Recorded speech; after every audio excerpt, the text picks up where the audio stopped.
ध्वन्यालोकग्रन्थस्य ध्वन्यालोकम् अधिकृत्य अध्ययनं क्रियते।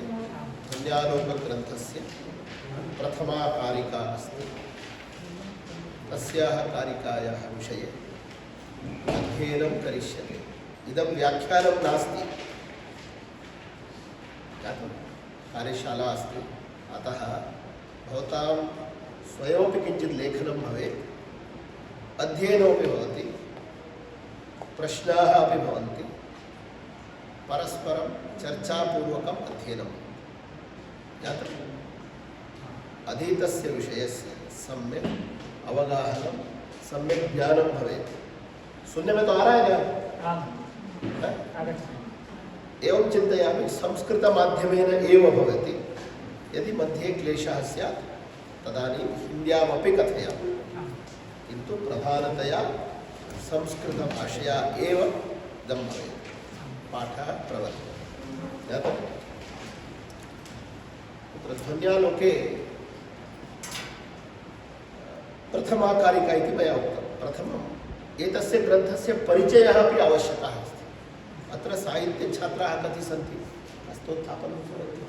सर्वे साहित्यछात्राः एव, सर्वे समीचीनं। पश्यन्तु, ध्वन्यालोकः इति महान् ग्रन्थः। एतस्य ग्रन्थस्य कर्ता, निर्माता कः अस्ति? आचार्यः आनन्दवर्धनाचार्यः। ध्वन्यालोकः इति यत् पदमस्ति, तस्य पदस्य किं विच्छेदः क्रियते, पदच्छेदः क्रियते। ध्वनेः आलोकः, ध्वनिम् अधिकृत्य आलोकः। ध्वनिम् अधिकृत्य आलोकः अथवा ध्वनेः आलोकः। एवं चेत् ध्वन्यालोकः इति ग्रन्थः किं रूपः अस्ति? किं रूपः? कारिकारूपः, वृत्तिरूपश्च। ज्ञातं? ध्वन्यालोकग्रन्थे कारिकाः सन्ति, कारिकाः सन्ति, वृत्तिः अस्ति। कारिकाः सन्ति, वृत्तिः। उदाहरणं, किन्तु उदाहरणं स्वकीयं नास्ति, अतः तस्य ग्रन्थः इति वक्तुं न शक्यते। ध्वन्यालोके कारिकाः सन्ति, वृत्तिः, कारिकाणां वृत्तिः, वृत्तिग्रन्थः अपि अस्ति। स च ग्रन्थः आनन्दवर्धनाचार्यस्य अस्ति। यानि उदाहरणानि, तानि उदाहरणानि आनन्दवर्धनाचार्यस्य न सन्ति। अतः ध्वन्यालोकस्य किं रूपं? कारिका, वृत्तिः। उदाहरणानि अन्येभ्यः काव्येभ्यः उद्धृतानि सन्ति। ज्ञातं? स्पष्टमिदम्। एवञ्च ध्वनिः कः? ध्वनिः इति ध्वनिकारिकाणां नाम, ये जो इसको स्पष्ट करते हैं। कई लोग बोलते हैं अरे ध्वन्यालोके ग्रंथ है, नहीं, उसमें जो दो पद है उसका भी अंतरार्थ है। ध्वनि ही इति कारिका, आलोक है इति वृत्ति, दोनों मिला के ध्वन्यालोक नाम है। ध्वनि ही इति कारिका, आलोक है इति वृत्ति। अतः ध्वनिग्रन्थः कारिका, ध्वन्यालोकः वृत्तिसहितः ग्रन्थः। जातं? ध्वन्यालोकः, ध्वनेः आलोकः, ध्वनिम् अधिकृत्य आलोकः। तत्र ध्वन्यालोकस्य मङ्गलाचरणं किं? मङ्गलपद्यं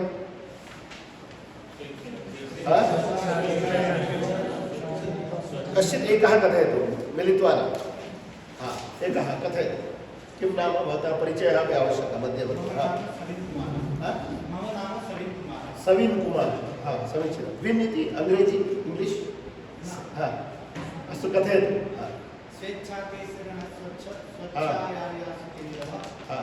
विसर्ग स्पष्टं। स्वेच्छाकेसरिणः स्वच्छ स्वच्छायायासितेन्दव मधुरिपोः रायन्तां वो मधुरिपोः प्रपन्नार्तिच्छिदो नखाः, एकम पदम, वो बीच में श्वास ठीक होना चाहिए। प्रपन्नार्तिच्छिदो नखाः, एक ही पद है, बोलिए। स्वेच्छा केसरिण स्वच्छ स्वच्छायाया सितेन्दवः त्रायन्तां वो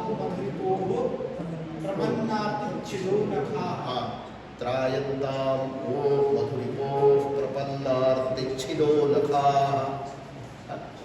समीचीनम्। एषः ध्वन्यालोकस्य जातं कारिकायाः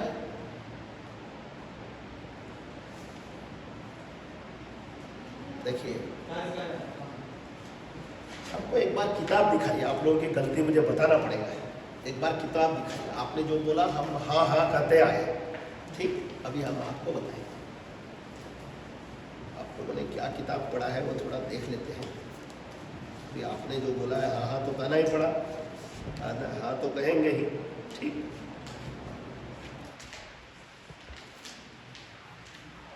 ठीक है ना। अभी आपने किताब देखा, तो किताब देखे आइए। इसमें लोचन नहीं है, लोचन नहीं है, लोचन सहित नहीं है। हाँ, लोचन सहित किताब नहीं है, ये सब किताब नहीं पढ़ना चाहिए, लोचन सहित किताब पढ़ी, ठीक। हाँ, ऐसा बोलना पड़ेगा, इसलिए मैंने बोला।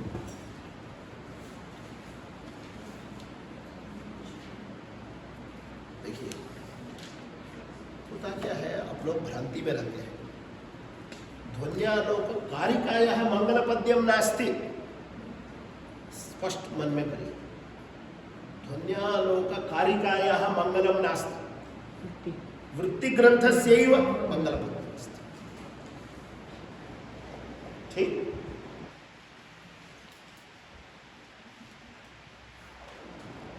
एक बात है जो आप मन में रखिए, तो इसमें दो विवाद है। लोग ये बताते हैं पहले आनंदवर्धनाचार्य, पूर्व प्रथमम आनंदवर्धनाचार्य कारिकाः व्यरचयत, कारिकाओं को रचना किया, उसके बाद में वो कारिका स्पष्ट नहीं होती थी, इसलिए उसका वृत्ति ग्रंथ रचा, ऐसा एक पक्ष, ठीक है। कारिका रचा, उसके बाद वृत्ति ग्रंथ रचा। कुछ लोग बताते हैं कि कारिका और वृत्ति को एक साथ में रचा, दो पक्ष है, समझ लीजिए, इस बात को समझना बहुत जरूरी है। तो इसलिए केवल वृत्ति ग्रंथ का ही मंगलाचरण है, स्वेच्छा के शरीर स्वच्छ स्वच्छाया सितेन्दवः, ये केवल ध्वन्यालोक का जो वृत्ति है उसका मंगलाचरण, लेकिन जो ध्वन्यालोक कारिका है उसका मंगलाचरण नहीं है, ठीक। ये किताबों में पता नहीं लिखा है, नहीं लिखा, लिखा हो तो भी ठीक है, नहीं लिखा हो तो, ये परंपरा में ये लोग बोलते हैं। जो लोग किसी टीचर के सामने इस ग्रंथ का अध्ययन करते हैं, ये बात जरूर बताया जाता है, लिखा है, हाँ लिखा होगा तो देख लीजिए। जो कारिका है, कारिकाओं को पहले रचा, उसके लिए कई सारे कारण है, अंदर में कारण है। अंदर में सोचेंगे, जब आप पीएचडी की बात सोचते हैं तो समझेंगे। कारिकाओं को पहले रचा, उसके बाद उसकी वृत्ति की रचना हुई, वृत्ति के रचना के समय में मंगलाचरण किया गया, ऐसा बोलते हैं। लेकिन परंपरा में मुझे लगता है एक ही बार रचना होती है, कारिका वृत्ति की एक ही बार रचना होता है। हो सकता है कई बार उसका जो पांडुलिपियों का प्रसार होता है ना, कई लोग जैसे आप लोग गाइड लिख देते हैं, इतना डिटेल क्यों लिखूंगा, केवल कारिका लिख दिया, उसका प्रसार हो गया, वृत्ति की प्रसार नहीं हुई। ये सब कारण है पाने से, ये मान सकते हैं। लेकिन बहुत लोग यही कहते हैं कारिका की रचना पहले हुई, उसके बाद में वृत्ति की रचना हुई, ठीक। इसमें ये विवाद क्यों हुआ, इसका आपको सोचना पड़ेगा। इसका लास्ट में जाइए, लास्ट में ध्वन्यालोक के अंत में एक श्लोक है, इस कारण से ये विवाद आया बाहर। तो मैं इसलिए बता रहा हूं कि किसी किताब में लिखी हुई बात नहीं है, ठीक ठीक। आप आइए देखिए, लास्ट में जो है ना, ध्वन्यालोक का ग्रंथ उपसंहार एक श्लोक है, समझते लास्ट में है। मिल गया। इत्यक्लिष्ट रसाश्रयोचित गुणालंकार शोभावृतो यस्माद् वस्तु समेहितं सुकृतिभिः सर्वं समासाद्यते काव्याख्ये खिल सौख्यधाम्नि विबुधोध्याने ध्वनिर्दर्शितः सोऽयं कल्पतरूपं भोग महिमा भोग्योस्तु भव्यात्मना। ये है, उसके नीचे आइएगा, वो श्लोक है तद व्याकरो सहृदयोदय लाभ हेतो आनंदवर्धन इति प्रथिताभिधान। ये जो श्लोक है इसमें इतना ही लिखा गया। आनंदवर्धन नामक एक विद्वान ने इस ध्वन्यालोक की व्याख्या किया, ऐसा लिखा। इस श्लोक में क्या लिखा गया है? आनंदवर्धन इति प्रथिताभिधान। आनंदवर्धन नाम का जो प्रसिद्ध व्यक्ति ने तद व्याकरोत उस कारिका का व्याख्यान किया। क्यों? सहृदयोदय लाभ है, तो सहृदयों का रसिक लोग हैं, जो इस शास्त्र को समझने वाले लोग हैं, उनके उदय मतलब अच्छे समझ के। ठीक, ये कौन से ग्रंथ का है? वृत्ति का पार्ट है, भाग है, कारिका का कोई भाग नहीं है। लोग ये कहते हैं कारिका का तब कौन रचा? आनंदवर्धन ने तो कहीं नहीं कहा कि मैंने कारिका की रचना किया, नहीं कहा। आनंदवर्धन नामक व्यक्ति ने सहृदय के विकास के लिए इस ग्रंथ की वृत्ति ग्रंथ की रचना किया, तो कारिका का रचनाकार और कोई होगा। सीधी सीधी बात यहाँ। इसीलिए लोग ये कहते हैं इसका जो मंगल पद्य है, स्वेच्छा केसरिण स्वच्छ स्वच्छाया सितेंदवा, ये आनंदवर्धन का है, मंगलाचरण है, ध्वन्या आलोक वृत्ति का है। मूल ग्रंथ जो है कारिका है, उसका कोई भी मंगलाचरण नहीं है। ठीक, अब आपको समझ आ गया। ये पूर्वा पर इतना है, ये किसी किताब में नहीं लिखा होगा, लिखा होगा तभी थोड़ी थोड़ी कहीं इंडिकेट किया। ठीक, चलते हैं अभी अपने जो प्रस्तुत कार्य। तो पहला श्लोक है, वो मोबाइल से आप लोग अभी भी देख रहे हैं, तो एक आधे पेज जेरॉक्स कर लीजिएगा, बेटर है। ठीक, पहला श्लोक है जो पहली कारिका है। काव्यस्य आत्मा ध्वनिरिति बुधैर्यस्समाम्नातपूर्वः तस्याभावं जगदुरपरे भक्तमाहुस्तमन्ये केचिद्वाचां स्थितमविषये तत्त्वमूर्जुस्तदीयं तेन ब्रूमः सहृदयमनः प्रीतये तत्स्वरूपम्। सबको लगभग आता है, कोई सुना सकते? सुनाइए, इस तरह से कोई सुनाइए। श्रावयतु कश्चित् काचित् श्रावयतु। अरे सुनाइए। मैं पहले ही बोला था, ये जो है ना चर्चा विषय है, ये चर्चा करते करते इस बात को हम समझेंगे। श्रावयतु, कारिका श्रावयतु, वो तो बोलो। हाँ बोलिए, कोई बात नहीं। दृष्ट्वा कोई चिंता नहीं, चिंता मास्तु। दृष्ट्वा पठति। काव्यस्यात्मा ध्वनिरिति बुधैर् समाम्नात्। अरे यस्समाम्नात पूर्वः, काव्यस्यात्मा ध्वनिरिति बुधैर्यस्समाम्नात पूर्वः तस्याभावं जगदुरपरे भाक्तमाहुस्तमन्ये केचिद्वाचां स्थितं विषये। ठीक से, केचिद्वाचां बिंदु है, केचिद्वाचां स्थितं विषये तत्त्वमूर्जुस्तदीयं तेन ब्रूमः सहृदयमनः प्रीतये तत्स्वरूपम्। तेन ब्रूमः सहृदयमनः प्रीतये तत्स्वरूपम्। ठीक, और एक तो बोलिए, पठतु, श्रावयतु। काव्यस्यात्मा ध्वनिरिति बुधैर्यस्समाम्नात पूर्वः तस्याभावं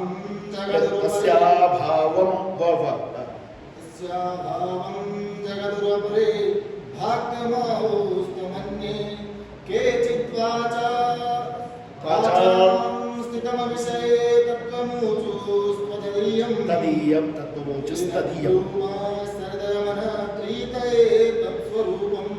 अच्छा, और बोलिए, और भवत्याः कथयन्तु। हाँ बोलिए, पढ़िए, क्या नाम है? बोलिए। हाँ, काव्यस्यात्मा ध्वनिरिति बुधैर्यः समाम्नात पूर्वः तस्याभावं जगदुरपरे भक्तमाहुस्तमन्ये केचिद्वाचां स्थितमविषये तत्त्वमूर्जुस्तदीयं तेन ब्रूमः सहृदयमनः प्रीतये तत्स्वरूपम्। समीचीनम्। एतस्याः कारिकायाः पदच्छेदः। पदच्छेदं कश्चित् वक्ति? कोई कहेगा? कह सकता है इसका पदच्छेद? पहले देखिए, पदच्छेद समझना पड़ेगा, नहीं तो समझ में नहीं आएगा। काव्यस्य आत्मा ध्वनिः इति बुधैः यः समाम्नातपूर्वः, एक पद है, समाम्नातपूर्वः, ठीक, तस्य अभावं जगतुः अपरे भाक्तम आहुः तम अन्ये केचित् वाचां स्थितम् अविषये तत्त्वं ऊचुः तदीयं तेन ब्रूमः सहृदयमनः प्रीतये, एक पद है, सहृदयमनः प्रीतये, एक पद है,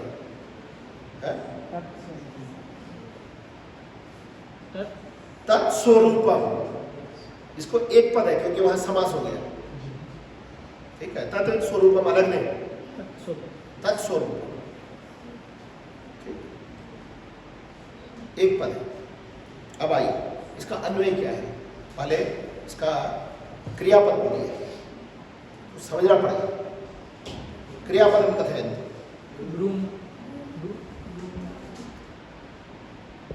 बोलिए बोलिए, बहुत सारे क्रियापद हैं। हाँ, प्रधान निर्देशक, प्रधान निर्देशक ब्रूमः, हाँ? ब्रूमः, ब्रूमः, किम ब्रूमः? तत्स्वरूपं ब्रूमः, तत्स्वरूपम ब्रूमः। हम बताते हैं ब्रूमः, ब्रूज व्यक्तायाम वाची धातु है, व्यक्तायाम वाची उसका अर्थ है, मूल है ब्रूमि, ब्रवीति ब्रूतः ब्रुवन्ति, ब्रूमः, वयम ब्रूमः, अहम ब्रवीमि वयम ब्रूमः, हम सभी बताएंगे या हम बताएंगे। ग्रंथकर्ता आत्मनि बहुवचनं मन्यते, वयम ब्रूमः, किम ब्रूमः? तत्स्वरूपम ब्रूमः, तत्स्वरूपम, तस्य स्वरूपम, उसका स्वरूप हम बताएंगे, उसका लक्षण बताएंगे। कस्य? तस्य स्वरूपम ब्रूमः, ध्वनेः स्वरूपम ब्रूमः, उसने आपको बता दिया। तो ध्वन्यालोक जो पद है ना, जो ध्वन्यालोक ग्रंथ का नाम है, उसके उससे अपनी प्रतिज्ञा को उसने जोड़ दिया। तस्य स्वरूपम ब्रूमः, किमर्थम ब्रूमः?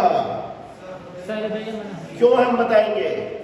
सहृदयमनः प्रीतये, काव्याध्येतारः ये सन्ति सहृदयाः तेषां मनसां प्रीतये, जो काव्य पढ़ते हैं, उसका अध्ययन करते हैं, उनके मन में खुशी हो,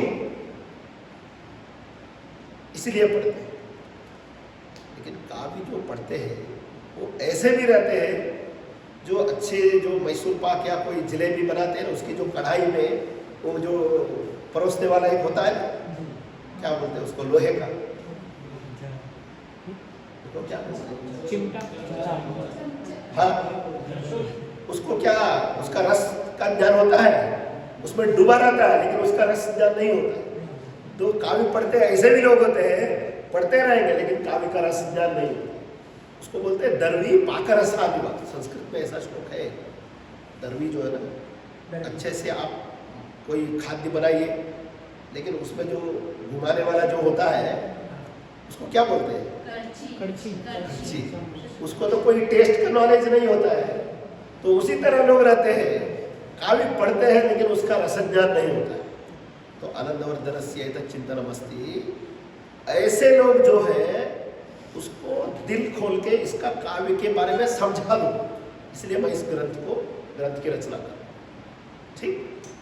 सहृदयमनः प्रीतये, ये सहृदयाः सन्ति, पढ़ते हैं, काव्य पढ़ो, रामायण पढ़ो, ऐसे सोचते हैं, लेकिन उसका सही समझ नहीं आता है।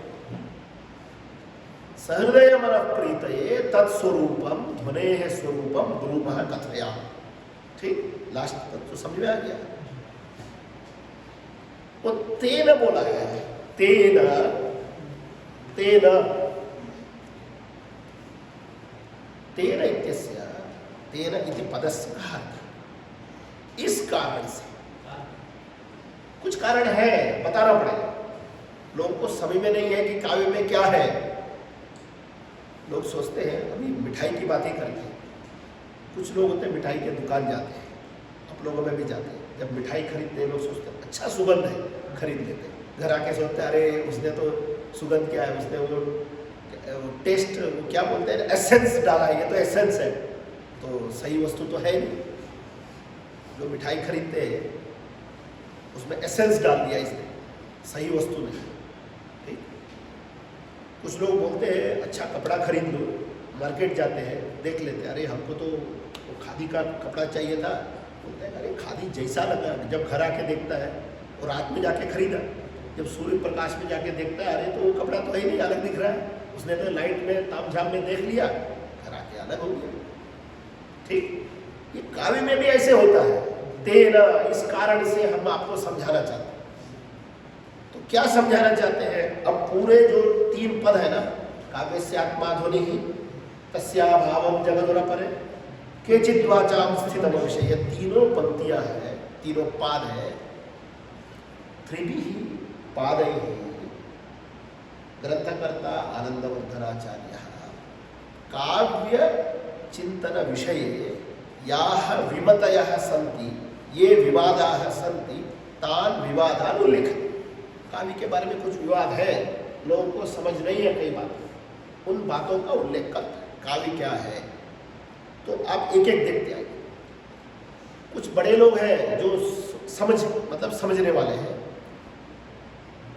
काव्यस्यात्मा ध्वनिः इति बुधैः यः समाम्नातपूर्वः, इसको थोड़ा उल्टा पढ़ना पड़ेगा।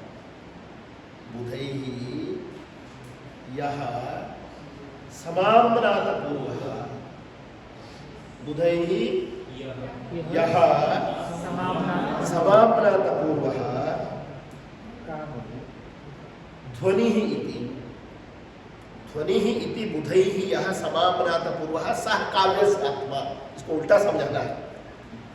ठीक, बुधैः यः समाम्नातपूर्वः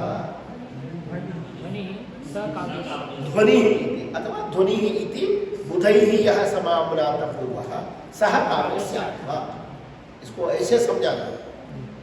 ध्वनिः इति बुधैः यः समाम्नातपूर्वः सः काव्यस्य आत्मा, ये एक हो गया। तो इसको मोटा मोटा अर्थ क्या है?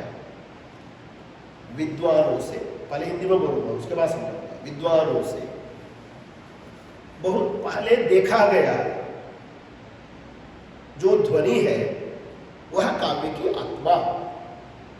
विद्वानों से ध्वनि नाम से जो देखा गया वह काव्य की आत्मा। ठीक, इसको समझ लीजिए। ध्वनि ही इति समाम्नातपूर्वः सह काव्यस्य आत्मा, ऐसा नहीं है। ध्वनि मतलब ये जो काव्य की ध्वनि नहीं है, इसमें ध्वनि का शब्द का अर्थ कुछ अलग है। ध्वनि ही इति बुधैः समाम्नातपूर्वः यह सह काव्यस्य आत्मा, एक हो गया। उसके बाद आइए तस्य, तस्य इसको समझाऊंगा, अभी पूरा समझ में नहीं आएगा। तस्य, तस्य कस्य, ध्वनेः विभक्ति बोली, ध्वनि शब्द ध्वनेः, तस्य ध्वनेः अभावम, भाव विरोधिनम अभावम, असत्ता, उसकी स्थिति नहीं, अभावम। तस्य ध्वनेः अभावम जगदुः, जगदुः, जगदुः का क्या अर्थ है? जगदुः, जगाद, जगदतुः, जगदुः, जगदिथ, जगन्थ, जगदतुः, जगद, जगाद, जगद, जगदिव, जगदिव, जगाद, जगदतुः, जगदुः, ऐसा कहा था। गद व्यक्तायाम वाची, गद इति धातुः, व्यक्तायाम वाची अर्थ, गद व्यक्तायाम वाची, लिट गदति लट लगा रहे, जगाद जगदतु जगदु जगदु प्रथम पुरुष बहुवचनम जगदु तस्य अभावम जगदु। ऐसा जो ध्वनि है, कुछ विद्वानों ने ध्वनि नाम से जो कहा था वह काव्य की आत्मा। ठीक, उस ध्वनि का अभाव कुछ लोगों ने कहा, तस्य अभावम जगदु। ठीक, उसके बाद में अपरे अन्ये अन्ये भाक्तम आहु, तम अन्ये भाक्तम आहु। कुछ लोग क्या कहते हैं, वह जो ध्वनि है वह अप्रधान है, वो प्रधान नहीं है, वो मुख्य नहीं है, काव्य में उसकी कोई जरूरत नहीं है। अब तो आप गिन लीजिएगा, पहले काव्य में कोई है ध्वनि नाम से जो विद्वानों ने देखा था, वह काव्य की आत्मा एक पक्ष हो गया। दूसरा पक्ष क्या है, वो नहीं है, दूसरा पक्ष है। तीसरा पक्ष क्या है, वह अप्रधान है, भाक्तम भाक्तम भाक्तः अप्रधानः। लिख दीजिए, भाक्त शब्द का क्या अर्थ है, अप्रधानः, भाक्तः अप्रधानः। ठीक, भाक्तमाहु तमन्ये, वो सब बताएंगे। ततः परम तृतीय पाद केचित् वाचां स्थितम अविषये, केचित् वाचां अविषये स्थितम ऊचुः। तत्वम तत् तत्वम, वो ध्वनि तत् तत्वम वाचां अविषये स्थितम ऊचुः। ऊचुः क्या है, ऊचुः क्या है, ऊचुः ऊचुः इत्यस्य स्वरूपं कथयन्तु। ऊचुः कः धातुः, किं वचनं, कः कालः, कः लकारः, बोलिए।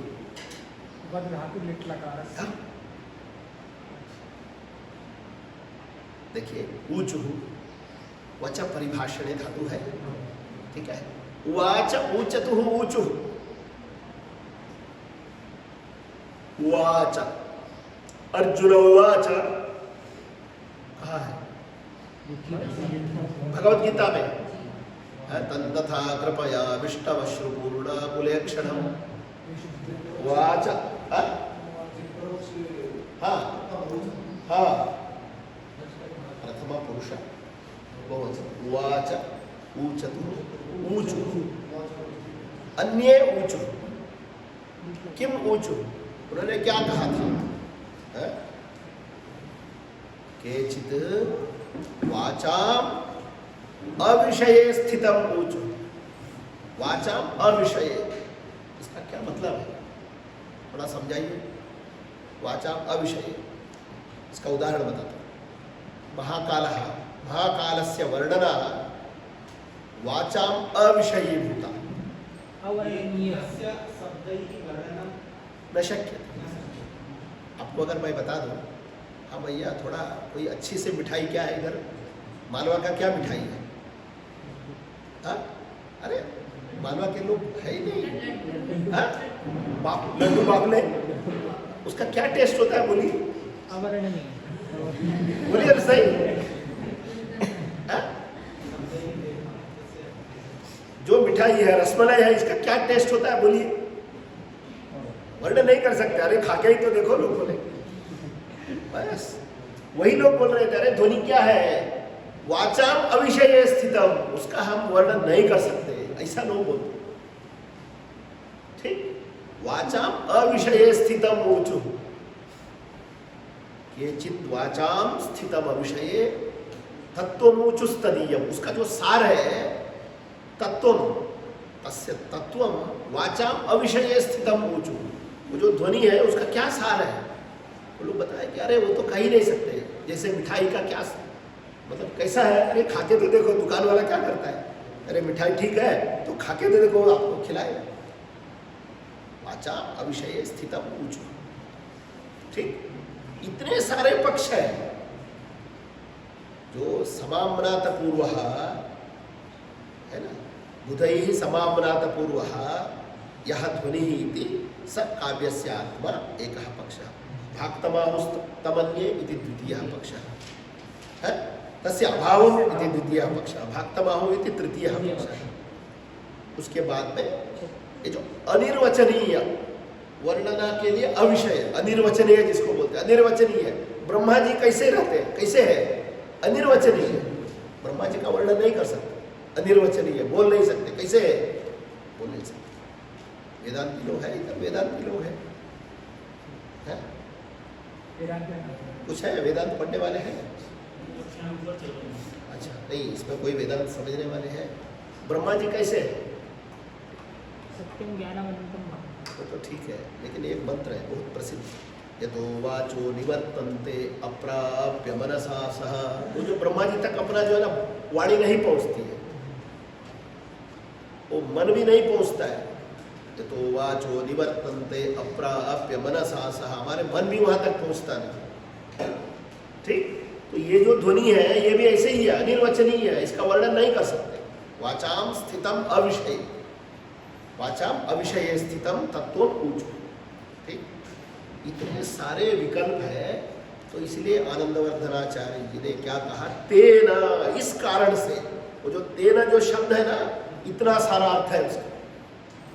तेना एतेन कारणेन ध्वनिः इति यः अस्ति तत्र विवादाः सन्ति, तस्मात् अथवा तेन कारणेन सहृदय मनः प्रीतये, जो सहृदय लोग हैं उनके मन में शांति हो जाए, हाँ यही ध्वनि है, यही काव्य का तत्व है, ये समझ में आ जाए।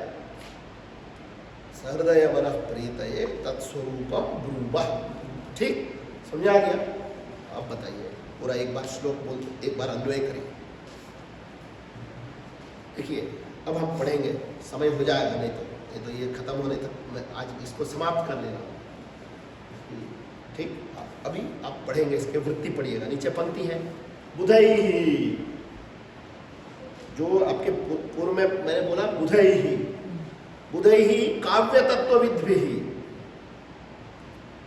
इसका अन्वय भी बता रहे हैं आप, देखिए, बुधैहि काव्य तत्वविद्भिः काव्यस्य आत्मा ध्वनिरिति संज्ञितः परंपरया यः समाम्नातः समाख्यातः तस्य सह। उसके बाद द्वितीय होगा, पहला वाला जो पाठ है, पहला वाला भाग है, काव्यस्यात्मा ध्वनिरिति बुधैर्यः समाम्नात पूर्वः। उसकी वृत्ति में क्या है, देखिए, बुधैहि काव्य तत्वविद्भिः, जो काव्य को समझते हैं। इसमें थोड़ा सा आपको बताना पड़ेगा, आनंदवर्धन जी का समय क्या है, लोगों को पता है? नवम शताब्दी, 9वीं शताब्दी है, ऐसा बोलते हैं। ये 9वीं शताब्दी तक लगभग हमारे जो प्रसिद्ध काव्य है, महाकाव्य, सब रचित हो चुके थे। कालिदास का हो चुका था, ठीक, और लगभग माघ का इसी समय है, 12वीं बाद, 12वीं का भी हो चुका था, 12वीं का किरातार्जुनी, माघ, लगभग माघ का भी इसी समय मानते हैं, और आगे का नहीं है, श्रीहर्ष तो बाद में है। तो लगभग महाकाव्य तो 3 रचित हो चुके थे। रामायण, हर्ष काव्य, काव्य तो है ही,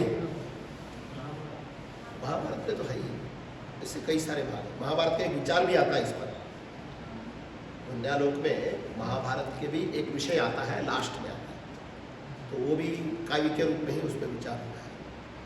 तो आप ये समझ लो, बुधैहि काव्य तत्वविद भी इसलिए बोला, काव्य का जो मूल तत्व है, उसका जो रहस्य है, उसको समझने वाले लोग, क्या बताया, काव्यस्य आत्मा ध्वनि इति, वो जो काव्य को समझने वाले लोग जो है ना, वो बता रहे थे कि काव्य की आत्मा क्या है, ध्वनि है। उनको कैसे पता लगा, ध्वनि काव्य से तो उनको पता लगा, परंपराया ज्ञाता। परंपरा क्या है, परम पीछे, तो उनके पहले वाले गुरु जी के गुरु वाले ऐसे पीछे लोग, वो तो कह रहे थे कि हाँ काव्य में कोई ध्वनि है। इसका मतलब क्या हुआ, आनंदवर्धन जी का ये स्वयं का नहीं है, उन्होंने उनके जो पीछे वालों का है, ध्वनि नामक कोई तत्व है काव्य में है, आत्मस्थानीय है। ये कौन बोला? परंपरा से ज्ञात था। बहुत आप जब कई बार नेट में परीक्षा में लिखते हैं, नेट में लोग सोचते हैं कि भ्रांति करते हैं। ध्वनि ही कथम ज्ञात था, लोग लिखेंगे केवल आनंदवर्धन से ही पहले समझ में आ गया। अगर उसमें 4 में से एक उत्तर होगा परंपराया समामना था, उत्तर है परंपराया समामना था, क्योंकि ये तो लिखा हुआ है। आप देखिए बारीकी बात है। लोग लिखेंगे आनंदवर्धन है ना समामना, नहीं, पंक्ति क्या है देखिए, समजितः परंपराया यह समामना था, है समाख्याता, परंपरा से कहा गया। उसके बाद वृत्ति क्या लिखा उसने? समामनातः का अर्थ क्या लिखा? समाख्याता, मतलब कहा गया। धातु है ख्या प्रकथने, मतलब लोग कहा, परंपरा से इस बात इस संज्ञा से कहा गया, परंपराया समाख्याता। ये पहली पंक्ति का अर्थ उन्होंने बोला। इसका जो व्याख्यान है, ध्वन्यालोक का एक व्याख्यान और है, क्या नाम है? ध्वन्यालोक है ध्वनि ही कारिका, आलोकः वृत्ति ही। ये जो है ना पूरा ध्वन्यालोक ग्रंथ की एक और व्याख्यान है जिसको बहुत प्रामाणिक मानते हैं, मूल से भी प्रामाणिक उसको मानते हैं विद्वान। वो क्या है? लोचन टीका है। उसको टीका नहीं बोलते, लोचनम इतना ही बोलते हैं। टीका लोग बोलते हैं लेकिन लोचनम बोलते हैं। इसका एक रहस्य है, लोचनम क्यों बोलते हैं अब बताइए। संस्कृत का जो नाम होता है ना, मैं इसलिए बोला इनका नाम क्या बोला? सविन बोला। अब देखिए नाम के बारे में आते हैं, नाम में भी रहस्य। ध्वन्यालोक हो गया, उसकी जो टीका की नाम ले लेते हैं लोचन हो गया। अब सोचिए अगर लोचन का क्या मतलब है? आंख। आंख अगर नहीं है तो आलोक, ये प्रकाश तो दिखेगा नहीं। ध्वनि क्या? ध्वनि पर प्रकाश, आलोक का मतलब प्रकाश, ध्वनि के ऊपर प्रकाश। वो ध्वन्यालोक का व्याख्यान क्या है? लोचन। अगर लोचन नहीं होगा आलोक दिखेगा क्या? नहीं दिखेगा। लोचनम व्याख्यानम अस्ति। लोचन व्याख्या यदि न भविष्यत, अगर ऐसे लोचन व्याख्या न होती तो उसको जो ध्वन्यालोक, ध्वनि के ऊपर में जो आलोक वृत्ति है उसका संपूर्ण ज्ञान ही नहीं होगा। ठीक, इसकी ये कारिका है। ये ध्वन्यालोक लोचन के लास्ट में है। अगर ग्रंथ हो तो दिखाइए, वो भी है। किम लोचनम विनालोकः, एक कारिका है लास्ट है। आप लोग इसको ग्रंथ को जब पढ़ेंगे ना, ये धीरे धीरे आप लोगों को समझ में आएगा। लास्ट ये क्या तृतीयोद्योत के बाद में है, चतुर्थोद्योत के बाद में एक कारिका है, पढ़िए।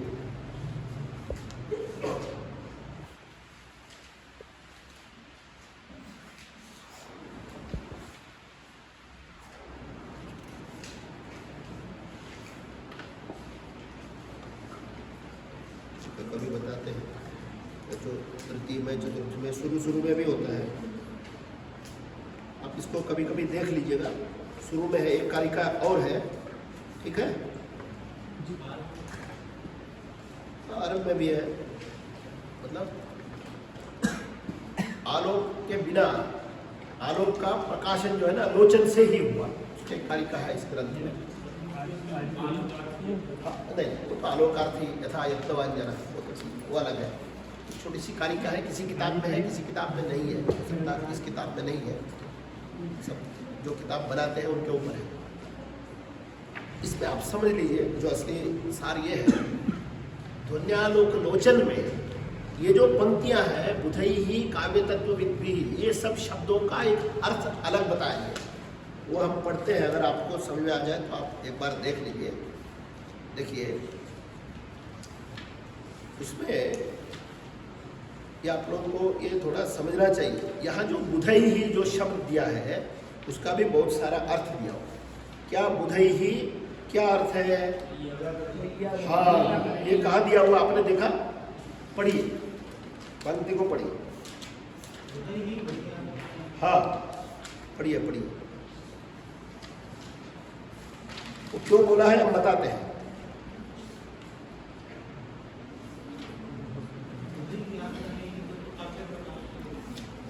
यहां भी है बुधई ही वैयाकरण, ये जो शब्द है इधर तो क्या व्याख्यान दिया, बुधई ही काव्य तत्व विद्वी ही बोल, लेकिन इसका जो है ना एक स्पेशल व्याख्या की गई है।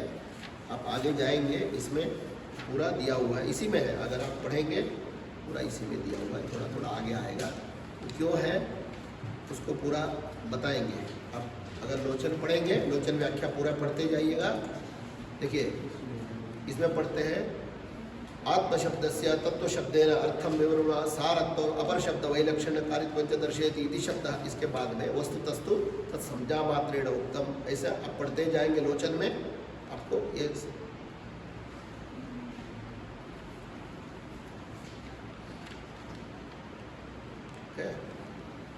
उसमें क्यों है समझते हैं। ये हम आपको ये लोचन का पढ़िएगा, इधर बहुत प्रस्तुति नहीं है उसका, इसलिए आपने नहीं पढ़ा है। इसके लास्ट में एक व्याख्यान है इसी में, लोचन के व्याख्यान। ये जो बुध शब्द है, बुध शब्द से सामान्य अर्थ अस्ति विद्वान ज्ञाता, जिसमें बुद्धि प्रखर है। तो यहाँ जो बुध शब्द है उस शब्द का अर्थ क्या है, बुधा बुधा वैयाकरण, ठीक है।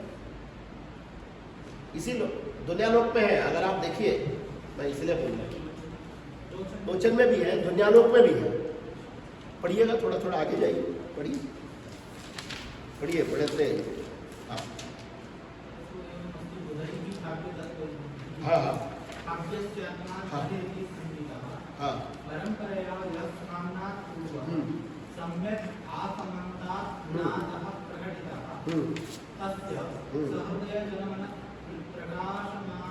ज्ञानस्याप्यभावम् अन्ये जगदु, है ना। देखिए इसी में दुनियालोक में पंक्ति है, बुधाः वैयाकरणाः व्याकरण मूलत्वात् सर्व विद्यानाम, ये पंक्ति लिखिए। ये जो सभी विद्याएं हैं, ये जो विद्या है ना, विद्याएं क्या क्या है, विद्याएं क्या है, थोड़ा बोलिए हमको।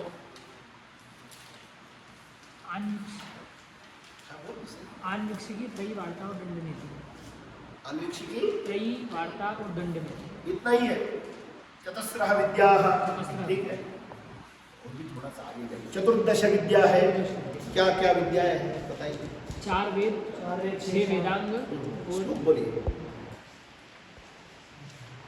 पुराणं न्यायमीमांसा धर्मशास्त्रांग विस्तराः वेदाः स्थानानि विद्यानां धर्मस्य च चतुर्दश, 14 विद्या। पुराण न्याय मीमांसा धर्मशास्त्र अंग वेदांग 6 है। पुराण न्याय मीमांसा धर्मशास्त्र, पुराण न्याय मीमांसा धर्मशास्त्र 6 वेदांग, 10 हो गए, ठीक। पुराण न्याय मीमांसा धर्मशास्त्र अंग, अंग में वेदांग 6 है। शिक्षा व्याकरण छंदो निरुक्तम ज्योतिषं तथा कल्पश्चेति षडंगानि वेदस्याहुर मनीषिणः, 6 वेदांग तो 10 हो गए। उसके बाद वेदा चत्वारः वेदा, पुराण न्याय मीमांसा धर्मशास्त्रांग विस्तराः वेदाः स्थानानि विद्यानां धर्मस्य च चतुर्दश, मिल गया। सूरिभिः, हाँ पढ़िए। हाँ हाँ विद्वद, हाँ विद्वद उपज्ञेया इयम् उक्तिः, हाँ प्रवृत्ता प्रतिपाद्यते। प्रथमे ही विद्वांसो वैयाकरणाः व्याकरणमूलत्वात् सर्वविद्यानां, ठीक है। तो उसमें यही अर्थ लिखते हैं, बुधई ही, इसका अर्थ क्या है, बुधई ही वैयाकरणैः। और सामान्य तरीके से वो सूर्य भी, उसका भी अर्थ वही है। यहाँ बुधई ही काव्य तत्व विद्वी व्याख्या उन्होंने आलोक में, आलोक ग्रंथ में, दुनियालोक आलोक ग्रंथ में लिखा है। काव्य से आत्मा ध्वनि इति परंपराया संहिता करें। यहाँ एक बात समझना है, जो शास्त्र पढ़ते हैं उनको एक बात समझना है। ये जो इति शब्द है ना, ध्वनि ही इति है। हाँ, ये जो इति शब्द है इसका एक बहुत विशेष है। जहाँ भी इति शब्द प्रयोग होता है उसके पहले जो शब्द है वो शब्द परक माना जाता है, अर्थ परक नहीं होगा। ये आपको समझ नहीं आएगा, बताऊंगा। आपसे मैं पूछूंगा आपका नाम क्या है, भवतः किम नाम कथेत संस्कृते? अतुल रावल। हाँ? अतुल रावल। अतुल रावलः इति, ये बोलना पड़ेगा संस्कृत में अगर सही बोलोगे तो। ठीक है, आपका नाम भवतः नाम, जो नाम बोलेंगे ना कुमारः इति। ये सही तरीका है बोलने। अगर जो इति जहां होगा उसके पीछे जो शब्द है उसको यथावत लेना है, वो शब्द पर है, अर्थ पर नहीं। ठीक है, तो यहां भी क्या हुआ है, ध्वनि ही इति। ये जो श्लोक समझते ही काव्यस्यात्मा ध्वनि, लोग बोलते थे ध्वनि ध्वनि कोई है, ध्वनि का क्या अर्थ है नहीं समझते थे वो लोग। कोई ध्वनि नामक कोई चीज है, वो काव्य की आत्मा है। ठीक, ध्वनि नामक कोई चीज है, ध्वनि ध व न ई, ध्वनि। वो जो इति होने से ये जो ध्वनि जो शब्द है ना, उसको उतना ही आप समझ लीजिए, अभी उसका अर्थ तक नहीं मत जाइए, ध्वनि जो शब्द तक ही समझिए। अगर इनका नाम हम समझेंगे एक्स नाम है तो उतने तक समझना है। गोपालः इति, उसको देखते हैं अयम गोपालः। गोपाल शब्द का अर्थ क्या है वो हमको मतलब नहीं है। रामः, सपोज मान लीजिए किसी का नाम राम है, मम नाम रामः इति, तो तुरंत क्या राम मतलब दशरथ का पुत्र नहीं समझना है, ये इनका नाम है रामः, इतना ही समझना है। जहां भी इति शब्द का प्रयोग होता है वहां वो शब्द ही समझना है, न कि शब्द का अर्थ। समझा गया? जैसे और उदाहरण देते हैं, आपको लगता है अरे कुछ बेसमझ बात हम बोल रहे हैं, ऐसा नहीं। किसी का नाम होगा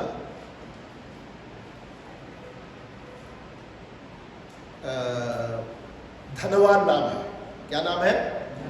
धनवान। बहुत नाम है कि मम नाम धनवान, क्या मतलब है मैं पैसे वाला हूं, ऐसा अर्थ है? नहीं, मम नाम धनवान, वो धनवान उतना ही समझ रहा है। धनवान का जो अर्थ है पैसे वाला, वो अर्थ नहीं है। समझा गया? जहां इति शब्द होगा उसके पीछे वाला जो शब्द है उसका केवल शब्द ही समझना है, उसको अर्थ तक नहीं जाना चाहिए, अर्थ ज्ञान में नहीं जाना है। यहाँ बताया गया, ये आपके लोचन का बताया गया, ये बात लोचन में है, ध्वन्यालोक में नहीं है।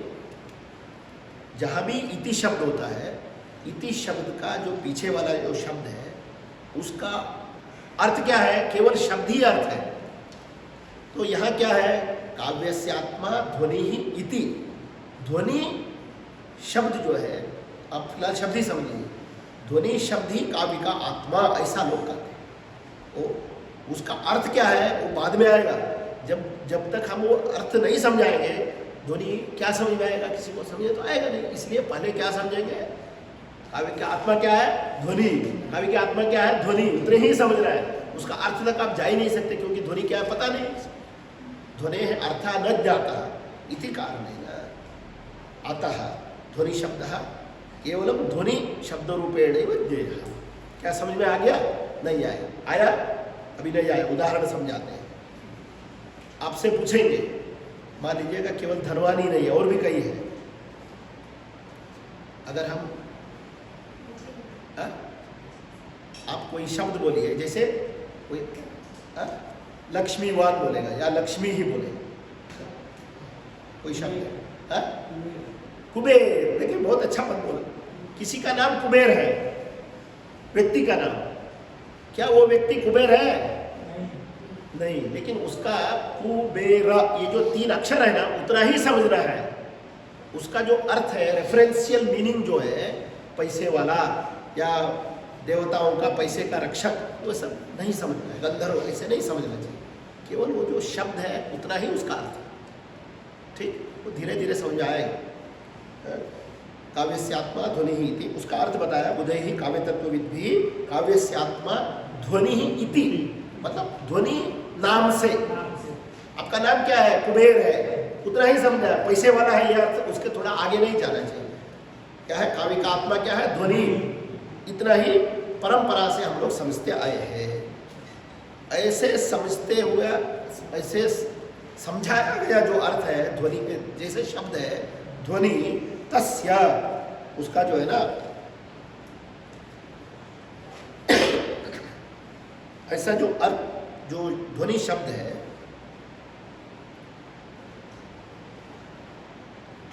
उसका आगे क्या समझते थे लोग, बताया है। देखिए, सहृदय जन मन प्रकाशमानस्यापि अभावम अन्ये जगतो। होता क्या है, मिठाई सब लोग समझते हैं, मिठाई का टेस्ट यह है, लेकिन कुछ लोग होंगे जो बीमार लोग होंगे, जिसको शुगर है, वो बोलता है कि अरे मिठाई मत खाओ, जबकि उसको मन में रहता है मिठाई खाओ, लेकिन मिठाई पसंद नहीं उसको, क्योंकि बीमार है। तो यही लोग भी ऐसे ही है। अन्य दूसरे लोग क्या बोलते थे? सहृदय जनमन प्रकाशमानस्यापि। सहृदय लोग जो है काव्य पढ़ने के लिए इच्छुक लोग जो है, उनके मन में काव्य पढ़ने की इच्छा है। वो जो क्या है, मालवी डांस देखो, मालवी गाना सुनो, इच्छा है, तब भी अरे मालवी गाना ठीक नहीं है, ऐसे बोलते हैं, क्योंकि उसको समझ में नहीं आता है। उसके मन में पढ़ने की इच्छा है, काव्य को समझने की इच्छा है। सहृदय जनमन प्रकाशमानस्यापि अर्थस्य अभावम अन्ये जगतो। अन्य लोग जो है, अन्य मतलब जो नहीं समझते थे, ध्वनि को नहीं समझने वाले लोग जो है, उसका ध्वनि नहीं है ऐसा बोलते हैं। जबकि उनको मन में पता है काव्य पढ़ने से खुशी है, क्यों खुशी है उनको पता नहीं। देखिए, खुशी होना अलग बात है, होने पर उसको समझना अलग बात है। जैसे जो बिजली का तार है, एक बालक है, बिजली का तार मत समझिए, अग्नि, छोटा बच्चा है, छोटा बच्चा वो अग्नि को, आग को देखता है, वो कलर देखते हुए उसके हाथ डालेगा, क्योंकि उसको पता नहीं जलता है। लेकिन कोई ग्रोन अप है, वो समझता है कि अरे ये तो जलाएगा। सेम जो सहृदय लोग हैं वो समझते हैं, हाँ ये जलाए, या काव्य से टेस्ट, उसको स्वाद है काव्य, वो समझेंगे। लेकिन क्यों स्वाद है वो समझ में नहीं है उसको, समझा गया? कोई जैसे फिल्म देखते हैं, कोई फिल्म देखा किसी ने, जैसे कांतारा फिल्म है, कांतारा फिल्म देख लिया सभी लोगों ने, सब लोगों ने। कौन नहीं देखा? बिल्कुल बढ़िया किया। जो लोगों ने नहीं देखा वो तो समझेगा नहीं, क्योंकि देखा ही नहीं। जो लोग देखा है, अरे कांतारा फिल्म क्यों अच्छा है बताओ उसे, पता नहीं, अरे अच्छा है, दूसरे लोग बोल रहे अच्छा है, समझा गया? वो एक वाइल्ड फायर है, अच्छा है, हाँ ठीक है, आप देख आओ, आपका भी 300 रुपये खर्च हो जाए, 500 रुपये खर्च हो जाए, समझा गया? ऐसे होता है। तो सहृदय लोग भी, जो सहृदय लोग जिसको मानते हैं, उसको भी दूसरे लोग जो है उसको नकारते हैं। क्यों? सहृदय लोगों को ये सामर्थ्य नहीं है कि क्यों कहने के लिए सामर्थ्य नहीं, इसलिए आनंदवर्धनाचार्य ने वो क्यों है रीजन दो। ठीक, आगे चले, अग्रे। तदभाववादिनाच अमी विकल्पाः संभवन्ति एवं तस्य अभावं ये कथयन्ति तत्र इमे विकल्पाः सन्ति। देखिए, जो ध्वनि नहीं है कहते हैं ना, वो कहने वालों को भी कुछ विकल्प है, अलग अलग प्रकार है। ऐसा नहीं कि अरे नहीं है, ऐसा नहीं है, अलग अलग प्रकार है उनके, अलग अलग रीजन है उनका। क्या टाइम हो गया? लोगों के मन में देखने से थोड़ा टाइम लीजिए थोड़ा है। अमी विकल्पाः संभवन्ति तत्र केचित् आचक्षीरन्। कुछ लोग बताते हैं काव्य मतलब शब्दार्थ शरीर, शब्द और अर्थ है। काव्य शब्दार्थ शरीरम तावत् काव्यम तस्य शब्दगताश्च अर्थगताश्च चारुत्वे हेतवः अनुप्रासादय प्रसिद्धा एव अर्थगताश्च उपमादय वर्णसंघटनाधर्माः ये माधुर्यादय तेपि प्रतीयन्ते। तद् अनतिरिक्तवृत्तयः यः कश्चित् उपनागरिकाद्याः प्रकाशिताः तापि गताः श्रवणगोचरं लीतयश्च वैदर्भी प्रवृत्तयः तद्व्यतिरिक्तः कोऽयं ध्वनिः नाम इति। सिंपल समझ लीजिए, ये जो ध्वन्यालोक कब रचा, देखिए ये बहुत डीपर टेक्स्ट है, ऐसा नहीं कि आप लोग पढ़ते जाइएगा, इसका डीपर मीनिंग समझ में आएगा। ये जो ध्वन्यालोक की रचना कब हुई, around 9th century. 9th century से पहले काव्य शास्त्र में, अलंकार शास्त्र में, साहित्य शास्त्र में क्या क्या ग्रंथ आए बताइए? नाट्यशास्त्र, काव्यालंकार, देखिए, दंडी का काव्यादर्श, भामह का काव्यालंकार, वामन का काव्यालंकार सूत्र आ गया था। तो जो लोग साहित्य शास्त्र पढ़ते थे वो ये सब पढ़ते थे। वो लोग ये बताने लग गए, अरे हम तो अलंकार जानते हैं, हम लोग रीति जानते हैं, हम लोग गुण जानते हैं, ठीक है, वृत्ति जानते हैं, और इसके अलावा कौन सा वाला नया चीज है आप बोल रहे हैं? इसलिए वही नया चीज कुछ नहीं है, इसलिए तीनों में ही ये घुस गया। काव्य के जो आनंद है, काव्य का आनंद है, आनंद का कारण क्या है? अलंकार है, रीति है, गुण है और वृत्ति है, इसके अलावा कुछ नहीं है। समझा गया? वही बताया। पहले वाले जो पक्ष है, प्रथम पक्षीय, उसमें 3 पक्ष है मान लीजिए। विकल्प जो नहीं है, ध्वनि नहीं है कहने वालों वालों में से पहले वाले कौन है? ये वाले जो अलंकार, गुण और रीति ही काव्य में सब कुछ है, उसके अलावा कुछ भी नहीं है। वही लास्ट पंक्ति में बताया, तद व्यतिरिक्त कोयम ध्वनिर्नाम इति। अलंकार, गुण, रीति, वृत्ति, इससे भी हटके ये कौन सा चीज है? आप नया कुछ बोल रहे हैं। समझा गया? ये पहला पक्ष हो गया। ये जो विकल्प में सबसे पहला वाला, जिसको बोलते हैं अलंकार आदि वादिना, ठीक। उसके बाद में क्या है? दूसरे पक्ष में नास्ति एव ध्वनि, अरे ध्वनि नहीं है। अब पहले वाले सोचिए, इसको अंतर्भाववादी बोलते हैं। पहले वाले को क्या बोलते हैं? अंतर्भाववादी। आप जो बता रहे हैं, ठीक, आगे जाएंगे, उसके बाद बोलते हैं ये अंतर्भाव पक्ष। देखिए, नास्ति एव ध्वनि प्रसिद्ध प्रस्थान व्यतिरेकिण काव्य प्रकार से काव्यत्वाने है। सहृदय हृदयाखलादि शब्दार्थमयत्वमेव काव्यत्वम न च उक्त प्रस्थानातिरेकिणो मार्गस्य तत्संभवति न च तत्समयांतः पातिना सहृदयान् कांश्चित् परिकल्पिता तत्प्रसिद्ध्या ध्वनौ काव्य व्यपदेश प्रवर्तितोपि सकल विद्वन् मनोग्राहितां नावलंबते। ये क्या बोला उसने? अरे आपको तो खुशी हो रही होगी, हमको तो खुशी नहीं हो रही। आपके मन में कुछ आपने कल्पना कर लिया और हमारे ऊपर आप थोप रहे। यही बात बोला उसने। दूसरे पक्ष वाले क्या बोलते हैं? ध्वनि नहीं है, ध्वनि नहीं है, ऐसे समर्थन 3 तरीके से करते हैं। पहले वाला पक्ष क्या है? अरे अलंकार आदि से ही सब कुछ होता है, तो और उससे हटके ये ध्वनि क्या है? ये पहला वाला। दूसरे पक्ष वो है जो जितना भी काव्य से खुशी देने वाले जो तत्व है ना, वो सब हम बता चुके हैं। आप जो बता रहे हैं वह कोई ऐसे खुशी देने वाला तत्व नहीं है। आप अपने मन से कुछ कल्पना करके आप ध्वनि बता रहे हैं, ऐसा कोई ध्वनि नाम से तत्व नहीं, ये बताया। देखिए, काव्य व्यपदेश प्रवर्तितोपि सकल विद्वन् मनोग्राहितां नावलंबते। सभी के लिए खुशी देने वाला कोई ऐसा ध्वनि तत्व नहीं है। पहले वाले में क्या बोला? अलंकार आदि ही में ही ये अंतर्भूत है बोला। द्वितीय तत्व वो है जो काव्य में आप ध्वनि बोलते हैं, वो सभी के लिए ये आनंददायक तत्व नहीं है बताया।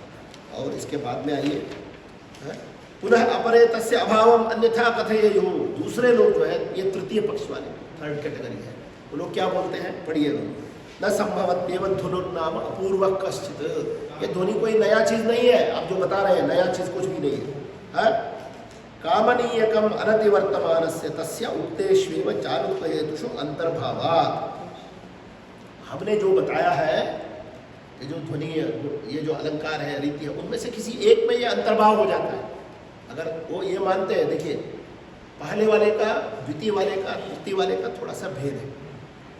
पहले वाले क्या कहते हैं? ध्वनि आप जो कह रहे हैं, ये या तो अलंकार हो, या तो अलंकार है, या तो गुण है, या तो रीति है, इस सभी का एक रूप है, सम्मिलितः कश्चन रूप। द्वितीय वाले कहते हैं अरे वो संपूर्ण चमत्कारी है ही नहीं। तृतीय वाले कहते हैं आप जैसे बता रहे हैं वो थोड़ा चमत्कारी हो सकता है, अगर वो चमत्कारी है तो मैं जो बता रहा हूँ इसमें से कहीं जगह ये अंतर्भाव है, किंतु पृथकतया सेपरेटली कोई ध्वनि नाम से कोई चीज नहीं है। इसका अर्थ इतना ही है। 3 कैटेगरी है जो ध्वनि के विरोधी। पहले जो ध्वनि अभाव है, समझा गया? ध्वनेः अभाववादिनः त्रयः सन्ति। ठीक, उसमें प्रथम वाले ये जो अलंकार रीति में उसी रूप मानते हैं उसको। द्वितीय वाले बोलते हैं सभी के लिए ये ध्वनि चमत्कारक नहीं है। तृतीय वाले ये बोलते हैं जो जितना हमने बताया चमत्कारक तत्व उसी किसी एक में ये अंतर्भूत हो जाएगा, नया कोई मानने की जरूरत नहीं है। ठीक, अब पढ़ेंगे तो समझ। चारुत्व हेतुषु अंतर्भावा तेषाम अन्यतमस्यैव वा पूर्व समाख्या मात्र प्रकरणे यत्किंचन कथनं स्यात् किंच वाग्विकल्पानाम् आनन्त्यात् संभवत्यपि वा कस्मिंश्चित् काव्यलक्षणविधायिभिः प्रसिद्धैः अप्रदर्शिते प्रकारलेशे ध्वनिर्ध्वनिः इति तद् अलीकम् अधिक सहृदयत्व भावना मुकुलितलोचने नृत्यते तत्र हेतु न विद्मः। इसका पंक्ति अर्थ आप समझ लीजिएगा। अरे हर दिन नए नए कोई तत्व ढूंढ रहा है। आज के एक छोटा सा मोबाइल था 10 साल पहले, उसका एंड्रॉयड मोबाइल ढूंढ लिया, दूसरा और कोई ढूंढ लिया। टेक्नोलॉजी तो एक ही है ना। पहले तो वो जो बैलगाड़ी में जाते थे, आज तो कार में जा रहे हैं, लेकिन जाने की तरीका अलग हो सकता है, लेकिन तो गाड़ी में जाते थे। उसके पहले लोग महाराजा लोग तो रथ में जाते थे ना, वो घोड़े सवारी में जाते थे। जाने की तरीका तो पहले ही था। वही बोल रहा है चमत्कारक तत्व तो हजारों हो सकते हैं, लेकिन चमत्कारी तत्व तो इतना ही है। अलंकार गुण रीति उसमें से किसी एक में अंतर्भाव हो जाएगा। हाँ, चमत्कार वो बात बताए। सहस्रशो ही महात्मभिः अलंकार प्रकाराः प्रकाशिताः प्रकाश्यन्ते। ग्रंथकार ही जो प्राचीन ग्रंथकार है, ऐसे अलंकारों को उन्होंने बहुत सारे अलंकार बताया है। न च तेषाम् एषा दशा श्रूयते। एक अलंकार को बताया, दूसरे अलंकार को बताया। सभी अलंकारों का एक ग्रंथ है काव्यादर्श, उसमें बताया। ये जो उपमा है वही उपमा अलंकार सभी अलंकारों के रूप में है। उसी तरह से एक छोटा सा कोई भेद दिखाकर अगर इसी को आप ध्वनि ध्वनि कह रहे हैं तो ये कोई नया चीज नहीं है। इसलिए तेषा में तस्मात् प्रवादमात्रम ध्वनि ही, प्रवादमात्रम ध्वनि ही, इसका अर्थ ये है प्रवाद मिथ्याभाषणम, मिथ्याभाषण ऐसा चलता है परंपरा से। हम कह रहे हैं कि नया ध्वनि नया ध्वनि नया ध्वनि, प्रवादमात्रम ध्वनि ही मतलब अपने कुछ बताते रहना। प्रवादमात्रम ध्वनि ही न तस्य क्षोधक्षमं तत्त्वं किंचिदपि प्रकाशयितुं शक्यम। क्षोधक्षमं मतलब चिंतन योग्य, क्षोधक्षमं तत्त्वं किंचित प्रकाशयितुं योग्यम। बहुत कोई विचारणीय विषय इसमें नहीं है। मतलब ध्वनि कोई नया चीज नहीं है, तात्पर्य इतना ही है, ध्वनि नहीं है, ध्वनि नास्ति इत्येव तात्पर्यम्। न तो अस्य क्षोधक्षमं तत्त्वं किंचिदपि प्रकाशयितुं शक्यम तथा च अन्येन कृत एव अत्र श्लोकः। देखिए ये जो ध्वनि का जो विरोधी पक्ष है, उसके विरोधी पक्ष वाले भी बहुत लोग थे। ध्वनि नहीं है कहने वाले। किसी ने एक श्लोक बनाया, दूसरे का श्लोक का उदाहरण करते हैं। यस्मिन् नस्ति नवस्तु किंचन मनः प्रह्लादि सालंकृति व्युत्पन्नैरचितञ्च नैव वचनैर्वक्रोक्ति शून्यञ्च यत् काव्यं तद्ध्वनिना समन्वितमिति प्रीत्या प्रशंसन जडो नो विद्मो विदधाति किं सुमतिना पृष्ठस्वरूपं। कोई ऐसा व्यक्ति है, वो कोई काव्य लेता है, उसमें कोई अच्छा वर्णन का विषय नहीं और कोई उसमें मन प्रसन्न करने वाला कोई चीज़ नहीं, कोई अलंकार नहीं, वृत्ति नहीं, लेकिन इसमें बहुत ध्वनि है। ध्वनि कहते हुए बहुत आनंदित होता है। उससे मैं पूछता हूँ कि ध्वनि का क्या स्वरूप है, वो बता नहीं सकता। इस श्लोक में ये लिखा है, देखिए नो विद्मो विदधाति किम सुमतिना पृष्ठ स्वरूपम ध्वनि। ध्वनि का स्वरूप पूछता हो तो कुछ नहीं बोल पाता है। समझा गया श्लोक का अर्थ? देखिए यस्मिन् नास्ति किंचित वस्तु, वस्तु मीन्स वर्णनीय विषय। यस्मिन् काव्ये किंचित वस्तु नास्ति। वस्तु ये कुर्सी टेबल मेज नहीं, वस्तु अर्थात कथायाः मूलम, कथायाः आधारः। यस्मिन् नास्ति न वस्तु किंचन मनः प्रह्लादि, मन को आनंद देने वाला, मनः प्रह्लादि सालंकृति अलंकार सहितम, मनः प्रह्लादि सालंकृति व्युत्पन्नैरचितञ्च नैव वचनैः वक्रोक्ति शून्यञ्च यत् काव्यं व्युत्पन्नैः न रचितं। यस्य काव्यस्य रचना व्युत्पन्नैः विद्वद्भिः न कृता व्युत्पन्नै रचितञ्च नैव वक्रोक्ति शून्यञ्च यत् काव्यं वक्रोक्तिरहितं वक्रोक्तिविरहितं वक्रोक्तेः किं स्वरूपं वक्रोक्तिः वैदग्ध्य भंगी भणिभिः वक्रोक्तिः उच्यते वक्रोक्तेः वक्रोक्ति प्रतिपादकः ग्रन्थः शास्त्रग्रन्थः वक्रोक्तिजीवितम् वक्रोक्तेः सर्वप्रथमं चिन्तनं केन प्रस्तुतं भावस्य काव्यालङ्कारे वक्रोक्तेः प्रथमं चिन्तनं प्रस्तुतमस्ति एतादृशं काव्यं ध्वनिसमर्थकः किं कथयति अस्मिन् काव्ये ध्वनिः अस्ति इति प्रस्तौति काव्यं तद्ध्वनिना समन्वितम् इति प्रीत्या जडः प्रशंसन् ध्वनेः स्वरूपं पृष्टः न अभिदधाति। ऐसा कोई काव्य है, ये सब काव्य में वस्तु नहीं है, रीति नहीं है, गुण नहीं है या वक्रोक्ति नहीं है, वक्रोक्ति शून्य है वो काव्य, तथापि अरे इसमें ध्वनि है ऐसे काव्य की चमत्कारिता को बताने वाला ध्वनि का स्वरूप अगर पूछूं तो ध्वनि का स्वरूप बता नहीं पाता। तो एक उपहास है ध्वनि के खिलाफ, अर्थात ध्वनिवादी के खिलाफ में एक जो है ना उपहासात्मक एक श्लोक है। देखिए इसके क्यों रचा, इसका जबकि शास्त्र प्रामाण्य नहीं है तो चिंतक लोग इसको बताते हैं। ये नीचे लिखा हुआ है धन्यालोक में, इसके बारे में लोचन में है, इसको देख लीजिए। उस टाइम में बहुत सारे विवाद थे ध्वनि के खिलाफ में, किसी ने इसको संग्रह करके एक जगह इसको लाया, ठीक है। ध्वनि के खिलाफ में क्या क्या विवाद थे वो सब पे एक जगह लाया।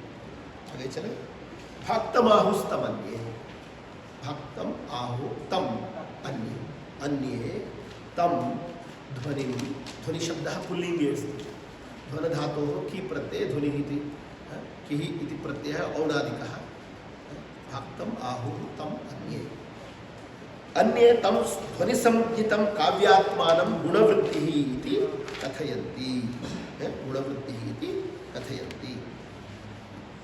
अब आपको समझना पड़ेगा गुणवृत्ति क्या है। गुणवृत्ति एक उदाहरण देते हैं गुणवृत्ति शब्द से, गुणवृत्ति प्रतिपाद्यस्य अर्थस्य। सिंहो माणवकः,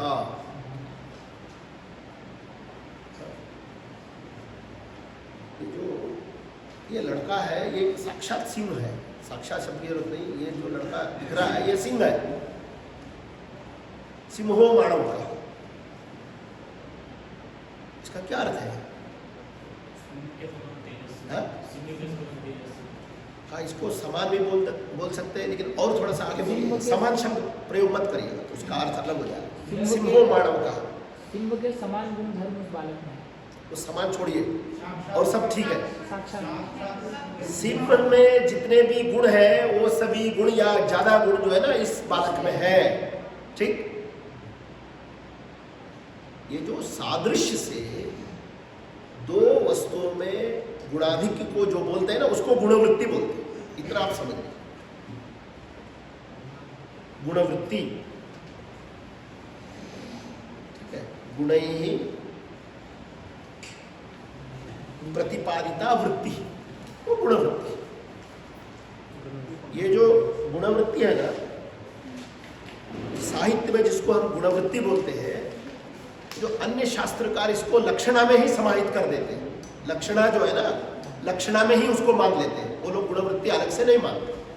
साहित्य में लक्षणा को अलग मानते हैं और ये जो गुणवृत्ति इसको अलग मानते हैं। कारण क्या है? वो सादृश्य मूला है, गौणी जो है ना वो सादृश्य मूला है, सादृश्येतर को वो लोग लक्षणा मानते हैं। इसमें है थोड़ा सा भेद है, आप इतना समझ लीजिए गुणवृत्ति क्या है। ये जो ध्वनि के बारे में जो लोग सोचते हैं, ध्वनि विरोधीवादी है, वो लोग भाक्तम आहु तम अन्ये, भाक्तम गुणवृत्तिम आहु अन्ये ध्वनि विरोधिनः तम अर्थम ध्वनि प्रतिपादितम अर्थम गुणवृत्तिया बोध्यम आहु, गुणवृत्ति से प्रतिपादित होता है। सो गुणवृत्ति से क्या प्रतिपादित होता है? आप थोड़ा सा देख लो इस पद को। सिंहो मानव कहा, इसमें जो लड़का है उस लड़के में सिंह का जो सादृश्य है वो तो शब्द में तो नहीं बोला गया। सिंहो मानव कहा जब बोलते हैं, वो जो सिंह सदृश, सिंह का जो सादृश्य है इस लड़के में दिखता है, तो इसके लिए कोई शब्द है?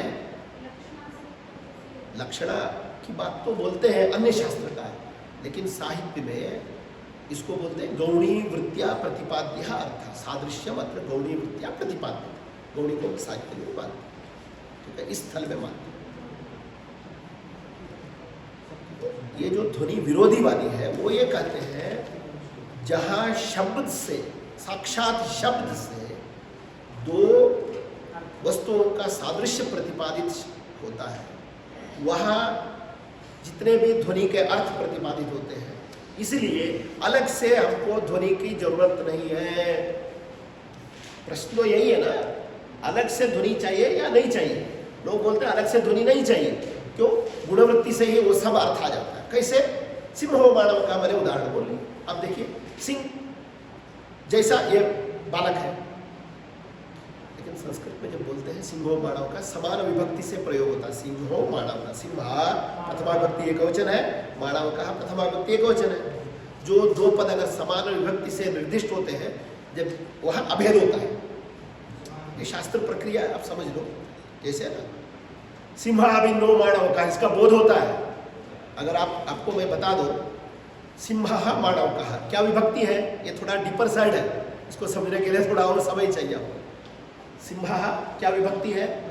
प्रथमा विभक्ति एकवचन।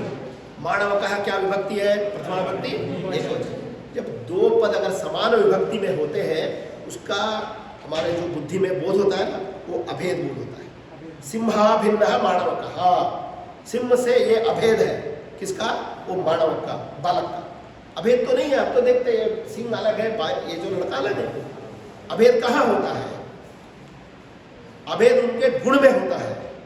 सिंह में जो गुण है, मतलब शौर्य या वीरत्व है या क्रूरता है, वो इस बच्चे में है।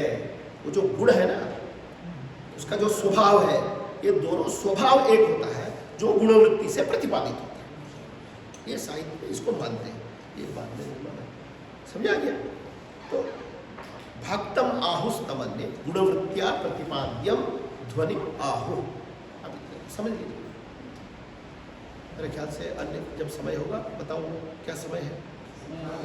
समय हो गया? बिल्कुल ठीक। अभी मान इसको आपको बताएंगे जब कोई ऐसा कोई फॉर्मेलिटी नहीं है।